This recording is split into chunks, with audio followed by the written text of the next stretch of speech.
शिरूर तालुक्यातील जिल्हा परिषद शाळा करडेलवाडी येथे महिला दिनानिमित्त महिलांसाठी विविध स्पर्धांचे आयोजन करण्यात आले होते। यावेळी महिलांनी खेळांमधून मनमुराद आनंद लुटलाय। महिला दिनानिमित्त शिरूर तालुक्यातील जिल्हा परिषद शाळा करडेलवाडी येथे महिलांसाठी विविध स्पर्धांचे आयोजन करण्यात आले होते। कार्यक्रमाचे वैशिष्ट्य म्हणजे माजी विद्यार्थ्यांनीच या स्पर्धा घेतल्यात। यावेळी महिलांनी या खेळामध्ये मनमुराद आनंद लुटलाय। यशस्विनी अभियानाच्या अध्यक्षा मान्य दीपालीताई शेळके यांचे व्यसन मुक्तीवरती व्याख्यान संपन्न झाले। तसेच 85 वर्षांच्या आजीही या खेळामध्ये सहभागी झाल्यात आणि महिलांच्या उखाण्यामुळे या कार्यक्रमात चांगलीच रंगत आली।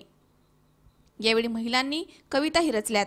या प्रसंगी मान्य गटशिक्षण अधिकारी अर्जुन मिसाळ साहेब, पंचायत समिती शिरूरचे सभापती सिद्धार्थ कदम यांची प्रमुख उपस्थिती होती। यशस्विनीच्या दीपालीताई शेळके, सौ नम्रता गवारी, संगीता मल्लाव, वैशाली गायकवाड यांच्यातर्फे बक्षिसांचे आयोजन करण्यात आले होते। शिक्रापूरच्या शिक्षकांनी यावेळी शाळेस सदिच्छा भेट दिली आहे। व्यसन न करण्याची शपथ घेऊन या कार्यक्रमाची सांगता करण्यात आली आहे। अरुण कुमार मोटे, सी 24 तास, शिरूर।